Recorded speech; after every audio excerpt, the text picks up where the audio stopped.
نؤمن به ونتوكل عليه ونعوذ بالله من شرور أنفسنا ومن سيئات أعمالنا من يهده الله فلا مضل له ومن يضلله فلا هادي له ونشهد أن لا إله إلا الله وحده لا شريك له ولا ولد له ولا والد له ولا مثل له ولا مثال له ولا شبيه له ولا تشبيه له ونشهد أن سيدنا وسندنا وطبيبنا وطبيب أرواحنا ومولانا محمد صلى الله عليه وعلى آله وأصحابه وبارك وسلم تسليما كثيرا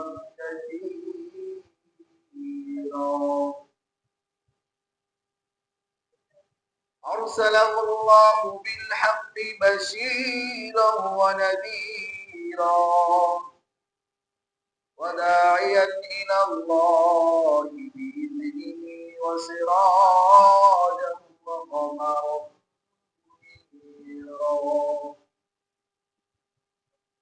وبشر المؤمنين بأن لهم فضلا كبيرا ولا تطع الكافرين والمنافقين والفاسقين ودع عذابهم وتوكل على الله وكفى بالله وكيلا أما بعد فأعوذ بالله من الشيطان الرجيم بسم الله الرحمن الرحيم إن الله اشترى من المؤمنين أنفسهم وأموالهم بأن لهم الجنة يقاتلون في سبيل الله فيقتلون ويقتلون وعدا عليه حقا في التوراة والإنجيل والقرآن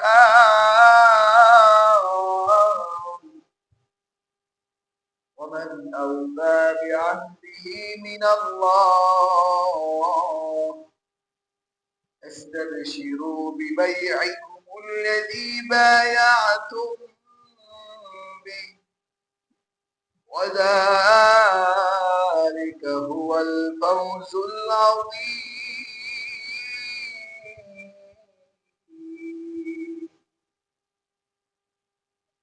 وقال الله تعالى في شأن حبيبه ما كان محمد أبا أحد من رجالكم ولكن رسول الله وخاتم النبيين وكان الله بكل شيء عليما. إن الله وملائكته يصلون على النبي يا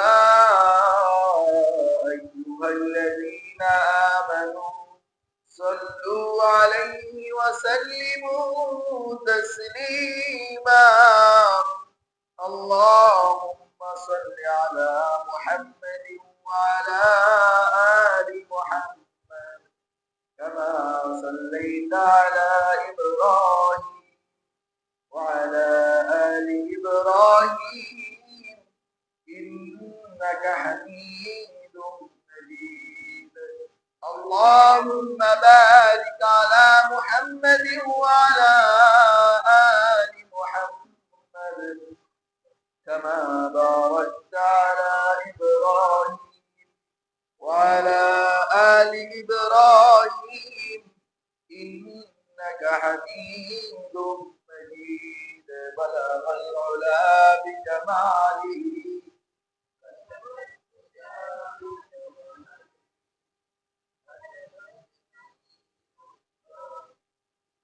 صلوا عليه وآله بلغ العلا بكماله كشف الدجى بجماله حسنت جميع خصاله صلوا عليه وآله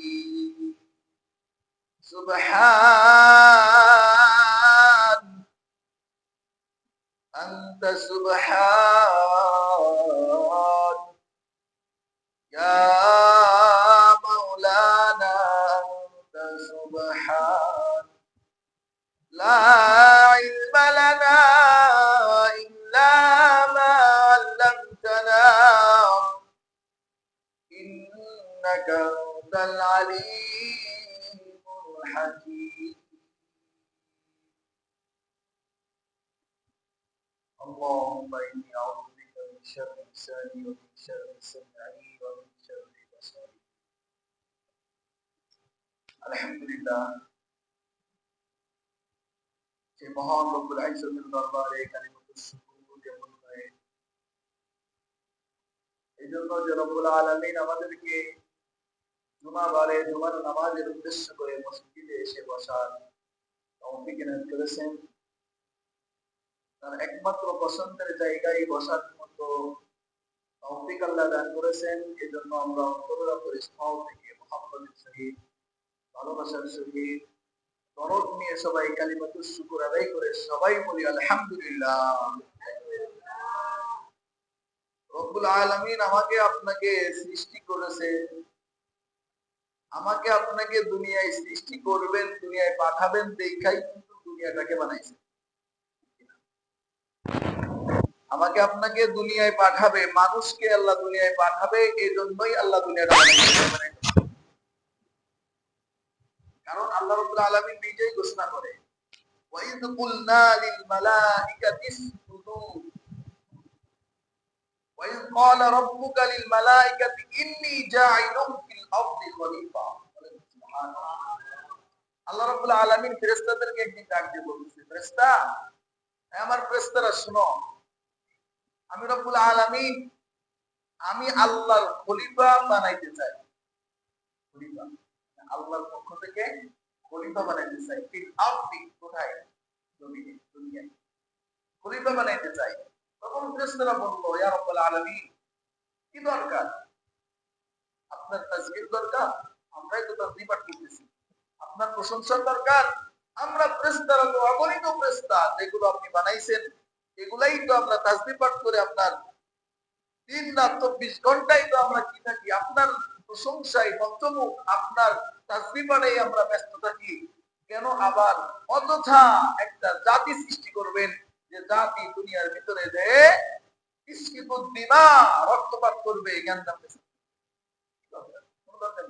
তারা বলতেছে আল্লাহু আকবার তখন আল্লাহ রাব্বুল আলামিন জবাব দিলেন ইন্নী আ'লামু মা লা তা'লামুন আমি যেটা জানি তোমরা সেটা আল্লাহ রাব্বুল আলামিন সিদ্ধান্ত নিলেন আমি জমিনে কি বানাবো? আমার খলিফা বানাবো, নিযুক্ত বানাবো। অর্থাৎ আমরা তাহলে আল্লাহ রাব্বুল আলামিনের পক্ষ থেকে কি বলেন না? কিন্তু আল্লাহ রাব্বুল আলামিন আমাকে আপনাকে পাঠাইছে, পাঠালেন দেখা কিন্তু দুনিয়াটা বানাইছে এত সুন্দর করে। সকালে সূর্য ওঠে, সন্ধ্যায় অস্ত যায়, সুন্দর করে চন্দ্র আকাশে দেখা যায়, ঘুরে হারায় যায়। সুন্দর পৃথিবীটা, গাছপালা, নদী নালা, কত কিছু দিয়ে মালিক সাজাইছে, ঠিক কিনা? যেখানে যেটা যেভাবে প্রয়োজন, যেখানে যেটা যেভাবে প্রয়োজন, মালিক কিন্তু আমাকে আপনাকে ওইভাবেই সাজায় দিয়েছে। দুনিয়ার মানুষ বিবাহ করতে গেলে বিবাহের আগে নিজের ঘরের একটা পরিপাটি কি করে? সাজায়। ঘরটাকে একটু পরিপাটি করে মানুষ আনবো, মেহমান আসবে আমার বাসায়, আমার বাসাটা যদি এলোমেলো থাকে, গোছালো না থাকে, সৌন্দর্য না থাকে, তাহলে তো সে দেখেই মন খারাপ হয়ে যাবে। না, লোকটা মনে হয় কিনা বেশি পরিপাটি না, লোকটা মনে হয় একটু বিশেষ মানা, ঠিক কিনা? আহা, দুনিয়ার একটা মানুষকে আমরা খুশি করতে এত সুন্দর করে সাজাই বাসর ঘর, ঠিক না? বাসর ঘর সাজাই, ঘরটাকে পরিপাটি করে, বিদেশ গেলে টাকা কামাই, টাকা কামানোর পরে একটু জায়গা কিনে, জায়গা কিনে একটু বাড়ি করে, বাড়ি করে এরপরে বিবাহের চিন্তা করে, ঠিক কিনা? যাতে মানুষ আমার সাথে যখন সম্পর্ক করবে, অন্য একটা ফ্যামিলি যেন দেখে না বলে না ছেলেটা ঠিক আছে, পরিপাটি আছে, গোছালো আছে, যাক এর সঙ্গে আমাদের আত্মীয়তা করা যাইতে পারে। আল্লাহ রাব্বুল আলামিন আমাকে আপনাকে দুনিয়ায় পাঠাইলো, পাঠানোর আগে মালিক নিজে নিজে দুনিয়াটাকে সাজাইলো। এই জন্যই সাজাইলো আমার বান্দাদের আমি পাঠাইবো দুনিয়ার বুকে। আমার বান্দা বান্দি দুনিয়ার এত সুন্দর পরিপাটি দেখা, এত সুন্দর নাচ নিয়ামত দেখা আমি মালিকের সঙ্গে সম্পর্ক করবে। আমি মালিকের প্রতি তার ভালোবাসা, তার আবেগ, তার উদ্দীপনা সব কিছু আমার মালিকের সঙ্গে জুড়ায় দিবে। আহা, আমার মালিক কত সুন্দর করে দুনিয়াটা সাজাইছে গো, আমারই জন্য এত সুন্দর করে দুনিয়াটা ভোগের বস্তু বানাইছে। এত সুন্দর তরুলতা, গাছপালা, নদী নালা এত সুন্দর করে সাজাইলো। নিশ্চয় মালিক আমার থেকে ভালোবাসা চাই, আমার সঙ্গে মালিকের সম্পর্ক হোক, এটাই মালিক চাই, ঠিক কিনা? এই জন্যই মালিক কিন্তু এই দুনিয়াটাকে এত সুন্দর করে সাজাইছে। শুধু মালিকের গোলামি করে বান্দা বান্দি যেন এই চিন্তা করে মালিক আমাকে দুনিয়ায় পাঠানোর জন্য এত সুন্দর করে দুনিয়াটা সাজাইলো।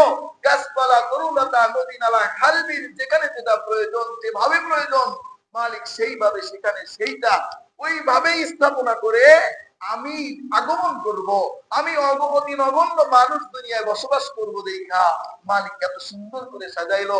যা মালিক আমাকে খুশি করার চেষ্টা করছে, আমারও আজ থেকে দুনিয়ায় আসার পরে আমারও কাজ, আমিও ওই মালিককে খুশি করবো। এই জন্য আমার আপনার জিন্দেগি সবকিছু কার জন্য? এই কথাই আল্লাহ সূরা তাওবার ভিতরে বলছে, বান্দা ইন্নাল্লাহা আশতারা মিনাল মুমিনিনা আনফুসাহুম ওয়া আমওয়ালাহুম বিআন্না লাহুমুল জান্নাহ। এই বান্দা বান্দি শোনো, নিশ্চয় রব তোমার থেকে তোমার জান আর মাল ক্রয় করে নিয়েছে। বলেন না সুবহানাল্লাহ। তোমার জান এবং মাল ক্রয় করে নিয়েছেন কে? ইন্নাল্লাহা, নিশ্চয় আল্লাহ রাব্বুল আলামিন, ইশতারা, কিনে নিয়েছেন, মিনাল মুমিনিন, কাদের থেকে? মুমিনদের থেকে কিনে ক্রয় করে নিয়েছেন, আনফুসাহুম, তাদের জান। তাদের জান কার জন্য? জান কার জন্য? অর্থাৎ বেঁচে থাকাও মালিকের জন্য, মরে যাওয়াও কার জন্য? আল্লাহ সন্তুষ্টির জন্য বেঁচে থাকা, আল্লাহ সন্তুষ্টির জন্যই মরে যাওয়া, এটাই এটার অর্থ। মিনাল মুমিনিনা আনফুসাহুম, আল্লাহ রাব্বুল আলামিন তোমার জান ক্রয় করে নিয়েছে, ওয়া আমওয়ালাহুম, এবং তোমার মালও ক্রয় করে নিয়েছে। বলেন সুবহানাল্লাহ। তোমার জান মাল, এক কথায় জান আর মাল সবকিছুই কামাইও হবে মালিকের সন্তুষ্টির জন্য, ব্যয়ও হবে কার সন্তুষ্টির জন্য? মালিকের সন্তুষ্টির জন্য। এটাই বলতেছে মুমিনদের থেকে আল্লাহ রাব্বুল আলামিন জান মাল কুরাই করে নিয়েছে। এখন মালিক কুরাই করে নিয়েছেন, একটা মাধ্যম তো নিতে হইব না? আমরা বাজারে গেলে কি দিই? সবজি কুরাই করি কিসের বিনিময়ে? টাকার বিনিময়ে, ঠিক কিনা? টাকা দিলে আমাকে সবজি দিব, টাকা দিলে আমাকে সদাই দিব, টাকা হীনা তো আমাদেরকে কিছু দিব না। যাই যদি বলি দোকানদার ভাই আপনার থেকে এই সবজিটা আমি ক্রয় করতে চাই, আমাকে দেন, দিয়ে দিল, আমি নিয়ে চলে আসলাম, আসতে দিব? বিনিময় দিতে হবে, দিতে হবে। মালিক চাইলে কিন্তু আমাকে দুনিয়া ভোগ করাইতেছে, আপনাকে দুনিয়া ভোগ করাইতেছে, এই ভোগের বিনিময়ে আপনার জানার মাল আমার ক্রয় করে নিলেও কোনো কথা বলার সুযোগ ছিল? এত সুন্দর দুনিয়া বানাইছে, সুন্দর দুনিয়া আমার জন্য বানাইছে, ভোগ করাইতেছে, এটার বিনিময়ে মালিক আমার জান মাল ক্রয় করছে, এখানে আমার আর কোনো কথা চলে না। কিন্তু মালিক কত বড় মহান, একটু খেয়াল করেন দোস্ত। মালিক বলে না বান্দা না, এই দুনিয়া দিয়ে তোর জানার মাল আমি আল্লাহ ক্রয় করব না। এই দুনিয়া দিলাম তোর টাইম, ফ্রি টাইম, যা, দুনিয়ার কোনো বিনিময় আমি আল্লাহ তোর কাছ থেকে নিব না। তোর জানার মাল আমি ক্রয় করবো এমন একটা জিনিসের মাধ্যমে যেটা মানুষ তুই চোখে দেখোস নাই, যেটার চিন্তা ভাবনা তোর মাথায় কোনোদিন আসে নাই, এমন একটা জিনিসের মাধ্যমে আমি আল্লাহ তোর জানমাল ক্রয় করলাম। প্রশ্ন করি আল্লাহ তাহলে কিসের বিনিময়ে এমন জিনিস তুমি ক্রয় করলা? আল্লাহ রাব্বুল আলামিন বলে মিনাল মুমিনিনা আনফুসাহুম ওয়া আমওয়ালাহুম বিআন্না লাহুমুল জান্নাহ। জান্নাতের কিসের বিনিময়ে? জান্নাত দিবে আমাকে আপনাকে যদি আমি আপনি আমার আপনার জান ও মাল কার রাহে উৎসর্গ করতে পারি? আল্লাহর রাহে, আল্লাহর জন্য, আল্লাহর সন্তুষ্টির জন্য। যদি আমার মরে যাওয়া, আমার বেঁচে থাকা, আমার চলাফেরা, আমার খাওয়া দাওয়া, আমার হাট বাজার, আমার সংসারাদি, আমার এ টু জেড দুনিয়ার সবকিছু যদি কার রাহে হয়? আল্লাহর রাহে হয়, তাহলে আমার আপনার জন্য বদলা হিসেবে মালিক কি রাখছে? জান্নাত রাখছে। এরপরের অংশে আল্লাহ বলতেছে ইকাতিলুনা ফি সাবিলিল্লাহ, এই মুমিনগণের কিছু সিফাত, এরা আল্লাহর রাস্তায় জিহাদ করে। কি করে? ফায়াকতুলুনা ওয়া ইউকতালুন, তারা নিজেরাও আল্লাহর শত্রুদেরকে কতল করে এবং তারাও কতল করতে করতে এক সময় আল্লাহর রাস্তায় শহীদ হয়ে যায়, ঠিক কিনা? ওয়াদান আলাইহি হাক্কান ফিত তাওরাতি ওয়াল ইনজিলি ওয়াল কুরআন, আর যারা আল্লাহর রাস্তায় জীবন দান করে এদের জন্য মালিক একটা ওয়াদা রাখছে। এই ওয়াদা শুধু কোরআনে আল্লাহ বলে নাই, ফিত তাওরাতি ওয়াল ইনজিল, আগে আল্লাহ তাওরাতের ভিতরে ওয়াদা করছে মুমিনদের জন্য জান্নাতের ওয়াদা, ইনজিলের ভিতরে ওয়াদা করছে, এরপর আল্লাহ রাব্বুল আলামিন কোরআনের ভিতরে ওয়াদা করছে বান্দা তোর জন্য আমি আল্লাহ ওয়াদা করলাম তোর জানমাল আমি আল্লাহ জান্নাতের বিনিময়ে ক্রয় করে নিলাম। আমি আল্লাহ মরণের পরে তোকে আমি আল্লাহ জান্নাত দান করে দিব। এরপরে দেখেন একটু সন্দেহ করতে পারে, দিব কিনা দিব কিনা, আল্লাহ বলছে, এটা বলা কথা মনে হয়, শুধুই বলা পর্যন্ত শেষ, এরপরে আল্লাহ সন্দেহ ভেঙে দিচ্ছে। ওমান আওফা বিআহদিহি মিনাল্লাহি ফাস্তাবশিরু বিবাইআকুমুল্লাযী বায়াতুম বিহি ওমান আওফা বিআহদিহি মিনাল্লাহ। আরে বান্দা সন্দেহ আছো না? সন্দেহ থাকার কোনো কারণ নেই, কারণ আমি আল্লাহর থেকে আর ওয়াদা রক্ষাকারী এত বড় আর কেউ আছে? আছে? আমি আল্লাহ ওয়াদা দিব, এই ওয়াদা রক্ষা করব না, তাহলে এমন আর কোনো কেউ আছে যে আমার আল্লাহ, আমি আল্লাহ থেকে আরো বড় ওয়াদা রক্ষাকারী, যে আমার থেকে আরো ভালো ওয়াদা দেয়? আসেনি? এটা আল্লাহ বলছে না, আমি আল্লাহর থেকে আর বড় ওয়াদা রক্ষাকারী আর কে হইতে পারে? আর কেউ নাই, অর্থাৎ আমি আল্লাহ সব থেকে বড় ওয়াদা রক্ষাকারী। বলেন না সুবহানাল্লাহ। ফাস্তাবশিরু, সুতরাং মুমিনগণ তোমরা কি করো? সুসংবাদ গ্রহণ করো, তোমাদের কোনো টেনশন নাই, তোমাদের কোনো চিন্তা নাই। ওয়ালা ইয়াখাফ ওয়ালা ইয়াহজান, মুমিনের কোনো চিন্তা নাই, মুমিনের কোনো ভয়। সুসংবাদ গ্রহণ করো, বিবাইয়াকুমুল্লাযী বায়াতুম বিহি, যে ওয়াদা আল্লাহ তোমাদের সঙ্গে করেছে এই ওয়াদা পূরণ করবেন কে? وذلك هو الفوز العظيم, শুনে রাখো, দুনিয়ার কত সফলতার পিছনে তোমরা ছোট কত কিছু করনেওয়ালা নিজেকে বানাইতে পারলে সফল মনে করো, কিন্তু না, আমি আল্লাহ বললাম এটাই একমাত্র সব থেকে বড় সফল, যদি তোমার জান আর মাল আমি আল্লাহর রাহে উৎসর্গ করতে পারো। ওয়াযালিকা হুয়াল ফাউজুল আযীম। এটাই সব থেকে বড় সফলতা, এটাই সব থেকে বড় পাওয়া। যদি আমার জান আমার মাল কার জন্য হয়? আল্লাহর জন্য। আল্লাহ তো একটাই। এখন আসেন, আমাদের জান আমাদের মাল আমরা আল্লাহর রাস্তায় কতটুকু ব্যয় করি, কতটুকু খরচ করি, হিসাব করলে দেখা যায় 1%, ঠিক না? 1%ও না। কামাইতেছি, আল্লাহ দিতেছে, আলহামদুলিল্লাহ, কিন্তু মালিকের রাস্তায় খরচ করতে গেলে, মালিকের জন্য ভাঙতে গেলে তখন আর কলিজায় মানে না, তখন আর কলিজায় আমার বাড়িটা হইলো না, আমার ব্যাংকে এত টাকার একটা অ্যাকাউন্ট পরিপূর্ণ হইলো না, আমার নামে এত টাকার সম্পত্তি হইলো না, এই একটা গাঁটতি গাঁটতি গাঁটতি গাঁটতি মনে হয়। কিন্তু সবকিছু ছেড়ে যে আমার চলে যাইতে হবে আসল জিন্দেগির উদ্দেশ্য করে, এটাই আমাদের মনে নাই, ঠিক কিনা? আজকে আপনাকে আল্লাহ কোটি টাকার মালিক বানাইলো, 2 দিন পরে আপনি মারা গেলেন, কি হলো? লাভটা কি? আসলে কোনো কাজে আপনার জন্য তো 10 টাকাও বরন্ত নাই, সব আপনার অনিচ্ছা ভোগ করবে। তাহলে আপনার সার্থকতা কখন? আল্লাহ রাসূল বলছে ওই ব্যক্তি মূলত বুদ্ধিমান, আল কাইয়িস মান দানা নাফসাহু ওয়া আমিলা লিমা বাদাল মাউত, যে মৃত্যুর কথা স্মরণ করে মৃত্যুর পরকালে, মৃত্যুর পরের জীবনের জন্য সঞ্চয় করে, এই ব্যক্তি মূলত আসল বুদ্ধিমান, এই ব্যক্তি মূলত আসল বুদ্ধিমতী, এই ব্যক্তি মূলত সচেতন। এটার তার পরিচয়, যে ব্যক্তি মৃত্যুর পরের জিন্দগির কথা স্মরণ করে নিজের জিন্দগির জন্য কিছু দুনিয়ার ব্যাংক ব্যালেন্স করছেন, রেখে চলে যাইতে হবে। আপনার ফাইলিং দিয়ে 3 তলা 4 তলা বাড়ি করছেন, রেখে চলে যাইতে হবে, আপনার সঙ্গে কিছুই যাবে না দোস্ত। এমন কি আপনার পরনের পুরাতন কাপড়টাও ভুলে নেওয়া হবে, আপনার হাতের ভিতরে আংটি এঁটে গেছে, বের করা সম্ভব না, ওটাকে আগুন দিয়ে কেটে বের করা হবে, তবু আপনাকে দিয়ে দেওয়া হবে না, ঠিক না? কিন্তু এটার ভিতরে আমরা সফলতা খুঁজি, আমাদের জানমাল এখানে ব্যয় করে আমরা সফলতা খুঁজি না। সফল ওই ব্যক্তি, সফল ওই ব্যক্তি যে ব্যক্তি মৃত্যুর পরের জিন্দেগি,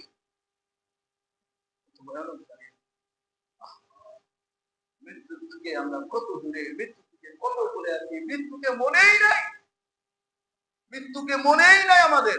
আমরা যে মরে যাব, আমাদের ভাবসাব দেখলে এটা মনে হয় না যে আমরা মৃত্যু পথের যাত্রী। মানুষ 3 জায়গায় মানুষ দুনিয়ায় আসার জন্য মালিকের কাছে ফরিয়াদ করবে। কয় জায়গায়? ফিরে আবার দুনিয়ায় আসার জন্য। 1, কবরে জিন্দেগিতে। কবরে যাওয়ার পর নাফরমান গুনাহগার বান্দা বলবে, মালিক শুনছি অনেক কথা, কিন্তু কখনো বিশ্বাস হয় নাই। রাআইতুন নার ওয়া রাআইতু আযাবাক ওয়া রাআইতুল কুবুর, এখন তো সত্যকে দেখলাম কবর কাকে বলে, এখন তো দেখলাম আযাব কাকে বলে, এখন তো দেখতে পাচ্ছি জাহান্নাম কত ভয়ানক, জাহান্নামের আগুন এত ভয়ানক। মালিক তোমার কাছে ফরিয়াদ, তুমি আরেকটা বারের জন্য, অল্প সময়ের জন্য, কিছু সময়ের জন্য আমাকে দুনিয়ায় পাঠিয়ে দাও না। দেখো আমি, তুমি মালিককে আমি অতি নগণ্য গোলাম, 1 সেকেন্ডের জন্য ভুলে থাকবো না। কিন্তু এই আপিল কি গ্রহণ করা হবে? পরবর্তী আবার কি দুনিয়াটাকে বানানো হবে, সুযোগ দেওয়া হবে না? তখন সে দাবি করবে, মনে করবে তাহলে কবরের আযাব এত কঠিন, তাহলে হাসরের ময়দানের জন্য দোয়া করি, হাসরের ময়দানে উঠি, কিন্তু এই আযাব আমার সহ্য হচ্ছে না, কবরের আযাবে আমি থাকতে পারতেছি না, আমি যাই হাসরের ময়দানের কথা বলি। তখন মালিকের কাছে ফরিয়াদ করবে, আল্লাহ হয়তো হাসরের ময়দানে উঠাও, নাই তো দুনিয়ায় পাঠায়া দাও, এই কবরের আযাবটা আমি বান্দার সহ্য হচ্ছে না, আমি তো সহ্য করতে পারতেছি না, হয়তো আখিরাতে নিয়ে যাও, নয়তো আবার দুনিয়া রিটার্ন করো। এইভাবে যখন ফরিয়াদ করতে করতে কাঁদতে কাঁদতে কাঁদতে কাঁদতে কিয়ামতের সময় হয়ে যাবে, ওই ব্যক্তিকে কিয়ামতের ময়দানে উঠানো হবে। ওই নাফরমান চিন্তা করবে হয়তোবা কবর থেকে আখিরাতের আযাব একটু কম হবে, একটু লাঘব হবে, ওখানে কোনো শাস্তি নাই, মনে হয় বিচার ময়দান কোনো শাস্তি নাই, যখন আখিরাতের ময়দানে দাঁড়ায় থাকতে থাকতে বিভিন্ন আযাবের সম্মুখীন হবে, তখন আবারও ফরিয়াদ করবে, মালিক ভাবছিলাম কবর থেকে আখিরাতের ময়দানটা, বিচারের মাঠটা মনে হয় আরো একটু কম আযাব, কিন্তু না, দেখি তো আরো যত সামনে আগাই তত ভয়ঙ্কর, যত সামনে যায় তত ভয়ঙ্কর। তুমি তাড়াতাড়ি বিচার কার্য শুরু করো। কেন বিচার শুরু করতেছো না? তাড়াতাড়ি শুরু করো, হয়তো জান্নাত নয়তো জাহান্নাম, একটা তো ফেলাইবা, ফেলাও, এখানে আর থাকতে পারতেছি না। কিয়ামতের ময়দানের এই শাস্তি আযাব আমাকে আর থাকতে দিচ্ছে না, আমার আর সহ্য হচ্ছে না। আল্লাহ, তুমি আমাকে হয়তো জান্নাত নয়তো জাহান্নামে এক জায়গা ফেলাও, বিচার কার্যক্রম শুরু করো। এভাবে জনগণ নাফরমান বান্দা কাঁদতে কাঁদতে কাঁদতে কাঁদতে চিল্লাইতে চিল্লাইতে বিচার কার্য শুরু হবে।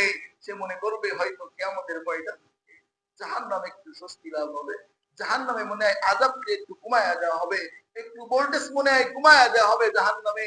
কিন্তু না, যত সামনে আগাবে তত আযাব বেশি কঠোর, যত সামনে আগাবে তত আযাব বেশি কঠিন। আহা, এভাবে কিয়ামতের ময়দান থেকে দুনিয়ায় আসার ফরিয়াদ করবে। জাহান্নামে ফেলার পর জাহান্নামে যেও আল্লাহর কাছে তিনটা ফরিয়াদ করবে, আল্লাহ কিছু সময়ের জন্য আযাবটাকে একটু লাঘব করে দাও, সপ্তাহে একটা দিন একটু ছুটি দাও, মাসে একটা দিন একটু ছুটি দাও। আল্লাহ, আমি তো আর সহ্য করতে পারতেছি না, কত সহ্য করব, একটা দিন কমপক্ষে ছুটির দিন বানাও, জাহান্নাম থেকে একটা দিন একটু লাঘবের দিন বানাও, আমার আর সহ্য হচ্ছে না। আর না হয় তুমি আমাকে দুনিয়ায় আবার পাঠায় দাও, আমি একবারে আল্লাহ ওয়ালা হয়ে আমলুন সালিহুন, সৎ আমলদারি হয়ে আমি আল্লাহ আবার কবরে। আহা, কিন্তু তার কোনো কথাই গ্রহণ করা হবে না। এজন্য দোস্ত, আমি আপনি মৃত্যুকে যত ভুলে থাকবো, দুনিয়া আমার ভিতরে তত প্রবেশ করবে। মৃত্যুকে যত ভুলে থাকবো তত দুনিয়ার প্রতি মোহ বেড়ে যাবে। মৃত্যুর কথা যত স্মরণ করবেন তত আপনার দুনিয়াটা সহজ হয়ে যাবে, আখিরাতের প্রস্তুতি তত ভালো হবে। এই জন্যই আল্লাহ রাসূল বলছেন, কাফা বিল মাউতি ওয়াইদান, তোমার জন্য একটা ওয়াজি যথেষ্ট, খালি স্মরণ করবা আমি কিন্তু মৃত্যু পথের যাত্রী, আমার কিন্তু যখন তখন ডাক আসতে পারে। সূরা মুনাফিকে 11 নম্বর আয়াতে আল্লাহ রাব্বুল আলামিন বলতেছে, ওয়ালাই ইউআখিরুল্লাহ ولن يؤخر الله نفسا إذا جاء أجلها, একটা সেকেন্ডও দেরি করা হবে না, একটা মুহূর্ত তোমাকে ছাড় দেওয়া হবে না। যখন মৃত্যু তোমার কাছে আসবে তখন ফরিয়াদ করতে থাকবা, আল্লাহর একটা সময় আমাকে দাও, আর অল্প একটু সময় দাও। আল্লাহ বলে না, ওয়ালাই ইউআখিরাল্লাহ, একটা মুহূর্ত তোমাকে আর সময় দেওয়া হবে না। নাফসান ইযা জাআ আজালুহা, কাউকে একটা মুহূর্ত সময় দেওয়া হবে না, তার বিদায় ঘন্টা বেজে গেলে তার চলে যাইতেই হবে, যাইতেই হবে। আল্লাহু খবীরুম বিমা তা'মালুন, আল্লাহু খবীরুম বিমা তা'মালুন। আল্লাহ ছোট্ট একটা মেসেজ দিচ্ছে, বান্দা দুনিয়ায় যত গুনাহ করো মানুষের চোখ থেকে ফাঁকি দিয়ে নিজেকে মনে করো, নিজেকে মানুষের সামনে দরবেশ পেশ করতে পারো, তাই বলে এটা মনে করো না দুনিয়ার কেউ দেখে নাই, কেউ বোঝে নাই, কেউ শুনে নাই, কেউ তোমার কুকর্মকে ধরতে পারে নাই, দেখে আল্লাহ তোমাকে মাফ করে দিবে না, এটা চলবে না। তুমি গুনাহগার, তোমার ফ্যামিলি বোঝে নাই, তুমি গুনাহগার, তোমার স্ত্রী বোঝে নাই, তুমি গুনাহগার, তোমার সমাজের মানুষও তোমাকে বোঝে নাই। এই জন্যই আল্লাহ যে তোমাকে ছেড়ে দিবে আল্লাহও বোঝে নাই, ব্যাপারটা এমন না, ঠিক কিনা?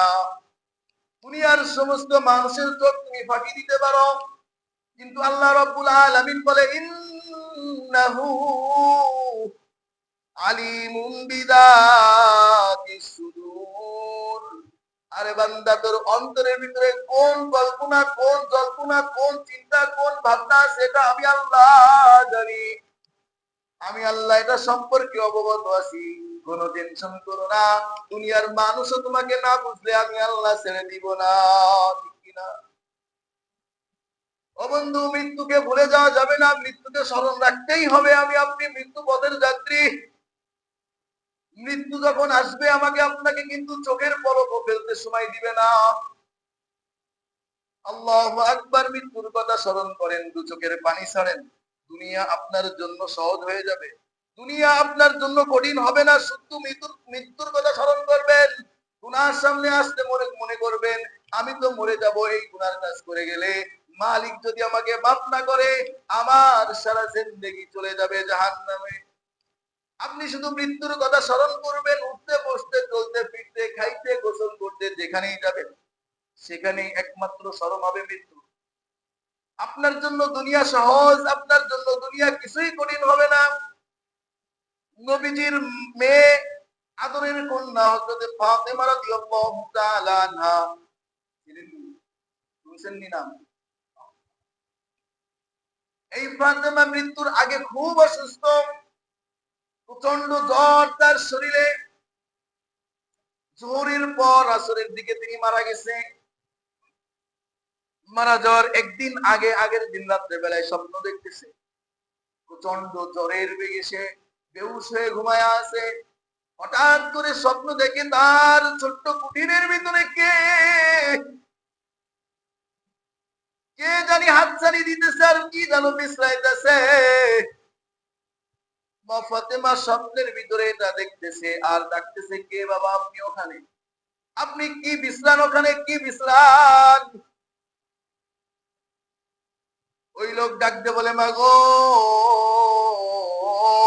আমি তো আর কেউ না, আমি তোর বাবা সরওয়ারে দু জাহান হযরত মুহাম্মদ মুস্তাফা সাল্লাল্লাহু আলাইহি ওয়াসাল্লাম।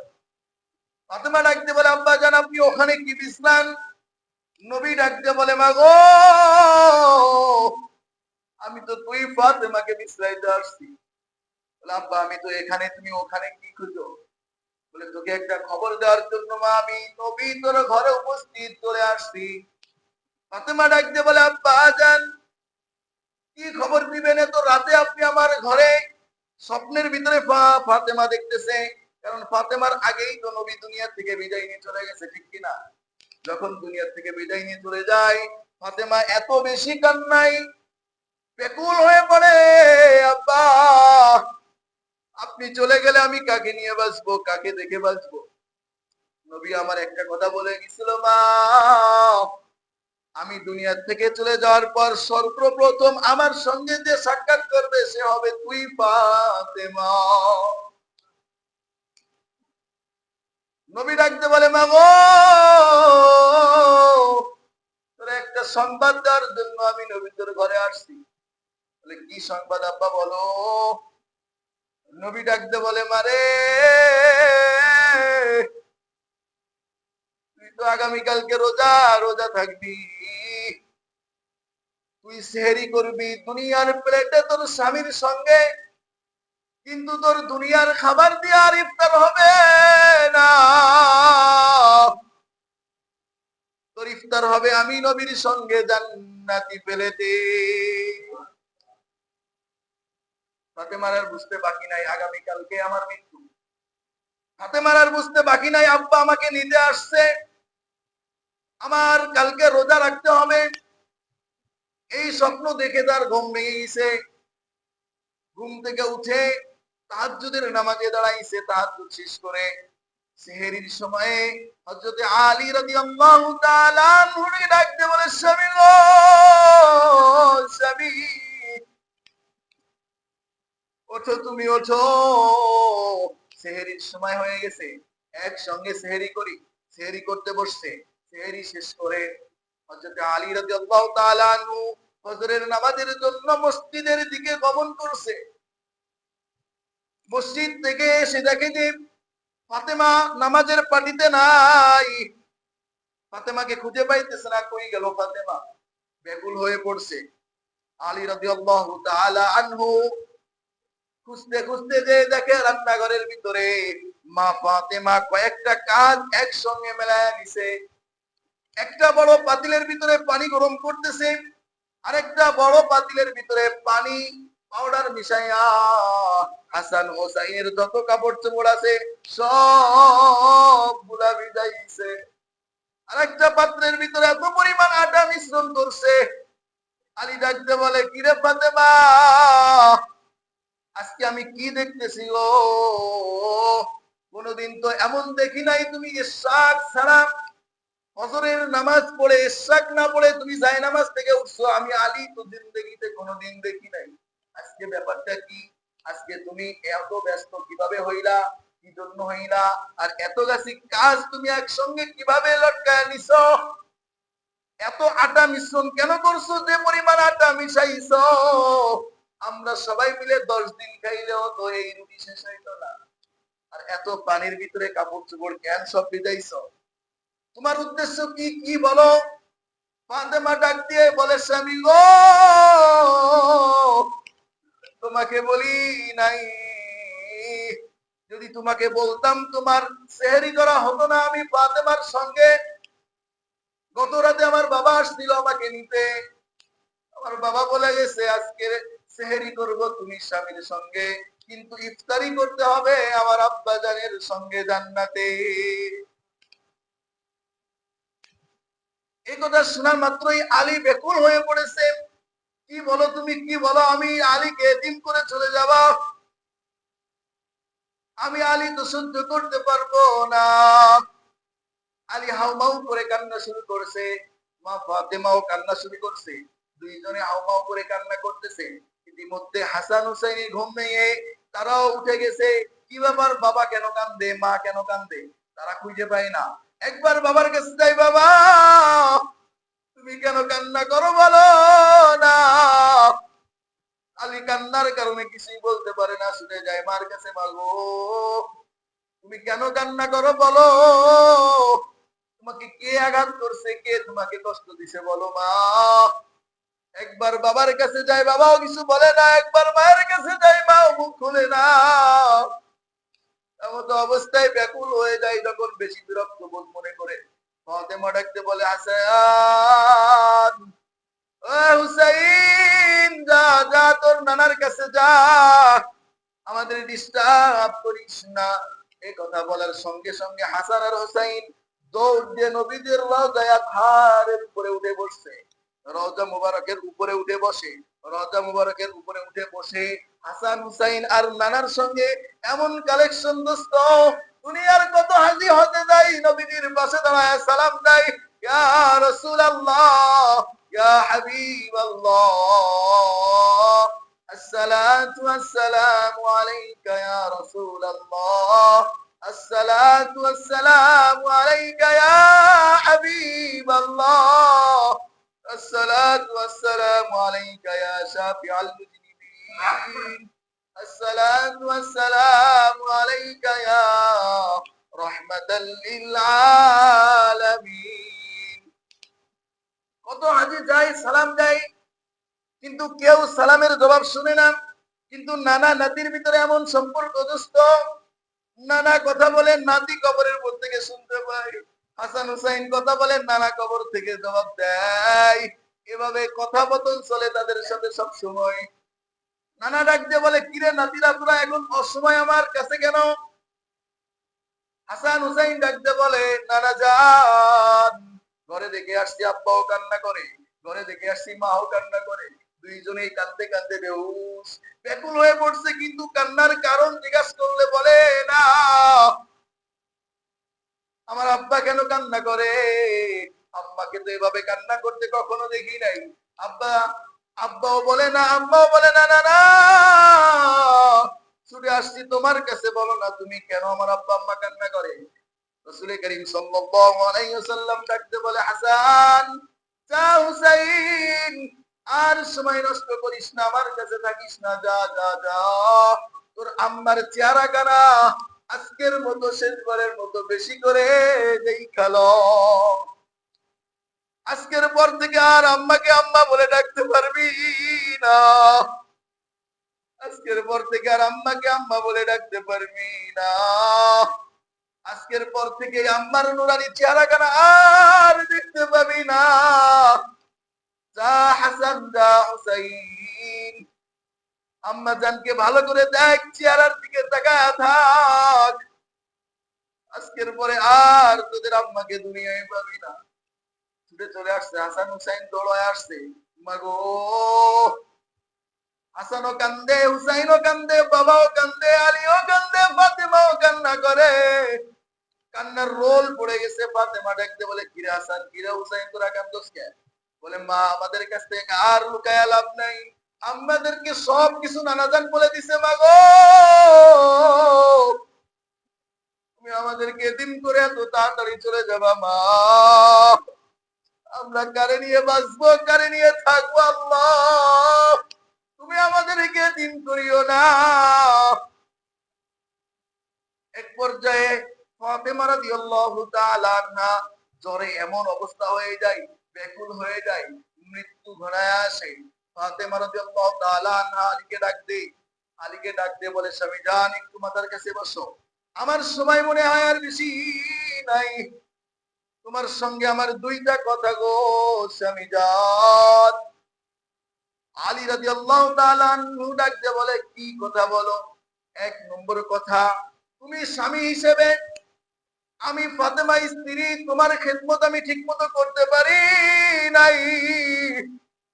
আমার বাবা অতি শখ করে তোমার সঙ্গে আমার বিবাহ দিছিল, কিন্তু স্বামীর হক আমি পরিপূর্ণ আদায় করতে পারি নাই।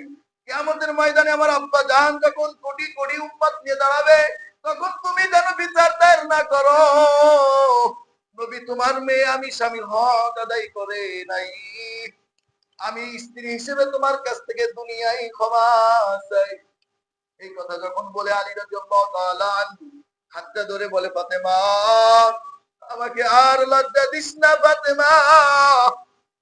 নবী অনেক শখ করে আমি আলীর কাছে তার কলিজার টুকরা মেয়েকে বিয়ে দিছিল, কিন্তু কোনদিন বিয়ের পর থেকে পেট ভরে তৃপ্তি সহকারে এক উক্ত তোকে খাওয়াইতে পারি নাই, একটা ভালো পোশাক তোকে পরাইতে পারি নাই ফাতেমা। কাল কিয়ামতের ময়দানে যদি নবীর সামনে দাঁড়ায়া বলি, আব্বা কার সঙ্গে বিয়ে দিছিল, আব্বা আমাকে খুব তৃপ্তি সহকারে খাওয়াইতে পারে নাই, একটা ভালো পোশাকও কিনে দিতে পারে নাই, আমি ওই নবীকে মুখ দেখাইতে পারবো না, আমি ওই নবীর সামনে দাঁড়াইতে পারবো না গো ফাতেমা।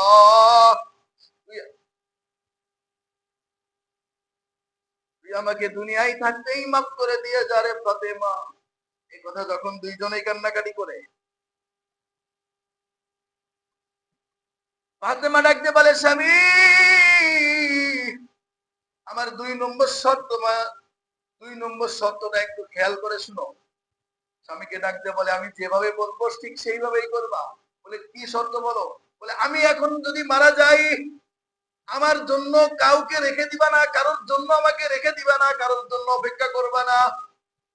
আমি ফাতেমা মরার সঙ্গে সঙ্গে অল্প সময়ের ভিতরে 2-1 জন লোক ডেকে আমি ফাতেমাকে দাফনের ব্যবস্থা করবা। বলেন না সুবহানাল্লাহ।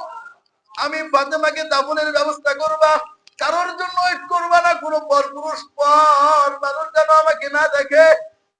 আলী ডাকতে বলে, কি গো ফাতেমা, তুই নবীর মেয়ে, ফাতেমা নবীর একমাত্র কলিজার টুকরা। ফাতেমা, তোকে যদি মৃত্যুর পরে কাউকে না দেখাই, কাউকে যদি না বলি, মানুষ তোর কথা শুনে, তোর মৃত্যুর কথা শুনলে মুহাব্বতে রাসূলের কারণে মানুষ ছুটে আসবে তার কলিজার টুকরা ফাতেমার লাশে মাটি দেওয়ার জন্য, ফাতেমার জানাজায় শরীক হওয়ার জন্য। কি বলস ফাতেমা, তোর লাশের জন্য কারোর অপেক্ষা করব না? বলে, না না না, দেখো, কাল কিয়ামতের ময়দানে মালিক যদি আমাকে এই প্রশ্ন করে, আমার কোনো জবাব নাই। আমি মৃত্যুর পরে মানুষ আসবে বেগানা, পুরুষ আসবে বেগানা, মানুষ আসবে যাতে তার সাথে আমার পর্দা করা ফরজ ছিল, আমাকে জীবনে দেখে নাই, মৃত্যুর পর আমার খাটিয়ার দিকে তাকায় দেখবে। আরে নবীজির মেয়ে ফাতেমা এতটুকু লম্বা ছিল, নবীজির মেয়ে ফাতেমা এতটুকু স্বাস্থ্যবান ছিল, নবীজির মেয়ে ফাতেমা ওয়েট এতটুকু ছিল। না না না, কাল কিয়ামতের ময়দানে মালিক যদি জিজ্ঞাসা করে, কিরে ফাতেমা, তুই কি গায়রতহীন মহিলা? তোর উচ্চতা, তোর বডি, তোর ওজন মানুষকে না দেখাইলে কি পারতিস না? এই প্রশ্ন যদি মালিক আমাকে করে বসে, আমার বাবার সামনে আমার বাবা লজ্জা পাবে। আমি চাই না আলী আমার খাটিয়া কোনো পর পুরুষে ধরুক, আমার আমার লাশে আমার লাশটা কোনো বেগানা পুরুষ দেখুক, আমার কবরেও কোনো বেগানা পুরুষের মাটি পড়ুক। আমি ফাতেমা এটা চাই না। ও বন্ধু চিন্তা করেন, যে ব্যক্তি হাসান হুসাইনের মা, সাইয়্যিদাতু আহলিন নিসাইল জান্নাহ, জান্নাতি মহিলাদের সর্দার, যে ব্যক্তি নবী করিম সাল্লাল্লাহু আলাইহি সাল্লামের কলিজার টুকরা মেয়ে, সে যদি পর্দার বিষয়ে এতটুকু গায়রতওয়ালা হতে পারে দোস্ত, 1450 বছর পরে আমার আপনার বিবি, আমার আপনার কন্যা, আমার আপনার মা, আমার আপনার মেয়ে কতটুকু গায়রতহীন মহিলা, যে আমরা পরপুরুষের সঙ্গে কথা বলতেও দ্বিধা করি না, ঠিক কিনা? এজন্য দোস্ত, মহিলা মরে গেলে যত তাড়াতাড়ি, বিশেষ করে মৃত্যুকে সময় বেশি না দেওয়াই উচিত। যত তাড়াতাড়ি হোক, কাফন হয়ে গেলে দাফনের ব্যবস্থা করা, এটাই নবীর সুন্নাত। এবং বিশেষ করে মেয়েদের জন্য, বিশেষ করে মেয়েদের জন্য আমরা তো প্রচার প্রসার করতে ভালোবাসি। এক মৃত্যুর জন্য 10 বার ঘোষণা দিলে মনে হয় জান্নাতটা সহজ হয়ে যাবে। এক মৃত্যুর জন্য 10 মসজিদে ঘোষণা দিতে পারলে মনে হয় ঈসার সবটা সহজ হয়ে যাবে। আমরা মনে করে থাকি, না দোস্ত না, কোনো ফায়দা নাই, কোনো ফায়দা নাই। মৃত্যুর আগেও যেমন পর্দা ফরজ ছিল, বেগানা পুরুষের চেহারা, বেগানা পুরুষ তাকে দেখা, সে বেগানা পুরুষকে দেখা যেমন গুনাহ ছিল, মৃত্যুর পরে লাশ দেখলো সেম পরিমাণ গুনাহ হয়। এই জন্য তো বলা হয়, না না খবরদার, মহিলাকে বেগানা পুরুষ দেখায়ও না, মাহরাম ব্যতীত অন্য কাউকে দেখায়ও না। আর আমরা কি করি, জানাজার পরেও লাশ খুলি, জানাজার পরেও মাঠের ভিতরে প্রকাশ্যে দেখানো শুরু করি, ঠিক কিনা? গায়রতহীন, গায়রতহীন, গায়রতহীনের পরিচয়। আল্লাহ রাব্বুল আলামিন আমাদের সবাইকে মৃত্যুর কথা বেশি বেশি স্মরণ করে মৃত্যুর প্রস্তুতি নেওয়ার তৌফিক দান করুন, বলেন আমিন। ওয়া আখিরু দাওয়ানা আলহামদুলিল্লাহি রাব্বিল আলামিন।